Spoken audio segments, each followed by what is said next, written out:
अगर आप चैनल पर पहली बार आए हैं तो अभी सब्सक्राइब करके बेल आइकॉन प्रेस करें और रहें बाखबर।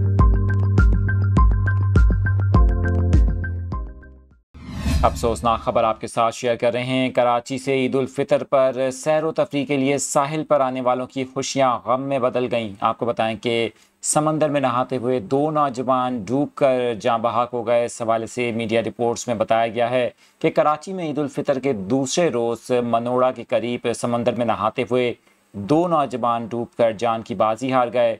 इस हवाले से आपको बताएं कि लाइफ गार्ड और ईदी फाउंडेशन के गोताखोरों ने 3 घंटे की जद्दोजहद के बाद लाशें निकाल लीं। पुलिस के मुताबिक जाँ बहक होने वाले दोनों लड़के रिश्तेदार और दोस्तों के हमरा पिकनिक के लिए साहिल पर आए थे। समंदर में नहाते हुए दोनों नौजवान तेज़ लहरों के सामने बेबस हो गए और देखते ही देखते डूब गए।